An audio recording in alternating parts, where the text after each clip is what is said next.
Hello friends, welcome to my YouTube channel. आज मैं লৈ আহিছোঁ আপোনালোকৰ কাৰণে ময়দাৰে বনোৱা গজা আৰু কেনেকৈ বনাইছোঁ জানিবৰ কাৰণে ভিডিঅ'টো শেষলৈকে চাই থাকক। আৰু ইয়া মই লৈ ললোঁ 1 কাপ ময়দা আৰু সোৱাদ অনুসৰি নিমখ দি দিলোঁ অলপ। বেকিং সোডা একেবাৰে অকমান লৈছোঁ, বহুত বেছি নলব। এতিয়া ৰিফাইন তেল দি দিলোঁ অলপ। এতিয়া ভালদৰে আঙুলিৰে মিহলি কৰি লম। তেলৰ পৰিমাণটো কম হৈছে, এটো কাৰণে আৰু অলপ ৰিফাইন তেল দি দিলোঁ। আৰু এতিয়া আঙুলিৰে ভালকৈ মিহলি কৰি লম। ময়দাখিনি আৰু তেলখিনি ভালকৈ মিহলি কৰিব লাগিব। তেলৰ পৰিমাণটো সঠিক আছে নে চাবৰ বাবে ময়দাখিনি মুঠিয়াই লম। যদি লাড্ডুৰ নিচিনা হৈ যায়, ভাঙি নাযায়, তেতিয়াহ'লে তেলৰ পৰিমাণটো সঠিক আছে।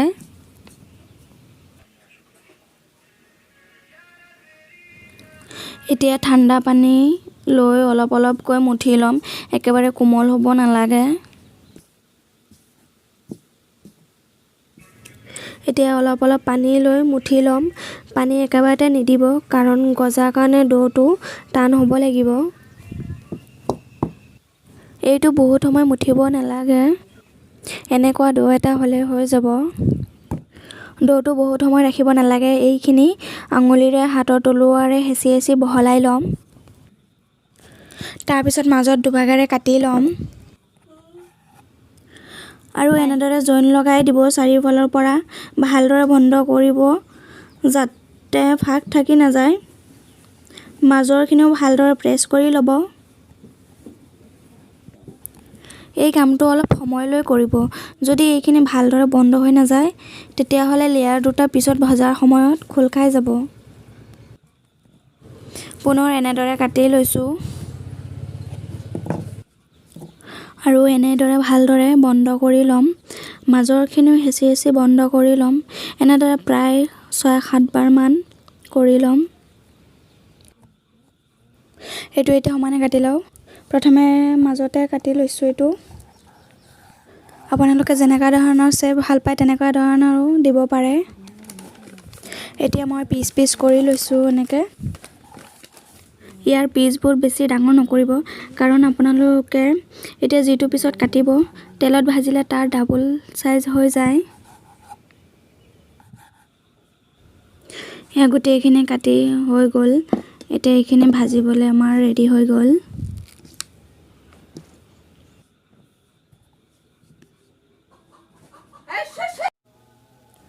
এতিয়া প্ৰথমতে চুগাৰ চিৰাপটো বনাই লওঁ। এতিয়া 1 কাপ চেনি লৈ ল'লোঁ আৰু 1 কাপ পানী দি দিলোঁ।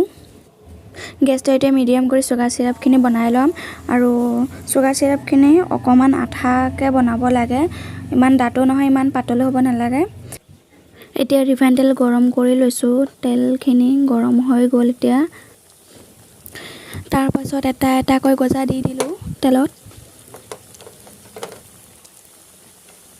গজাকেইটা এটা ছাইড বেছি সময় নাভাজিব, চাৰিওফালৰ পৰা সমানে ভাজা হ'ব লাগিব, তাৰ কাৰণে ওলোটাই থাকিব।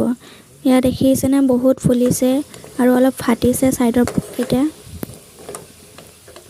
গজাকেইটা চাৰিওপিনে ৰঙচুৱা হৈ গ'ল। আৰু এতিয়া মই প্লেট এখনত তেলখিনি নিগৰিবলৈ ৰাখি দিম।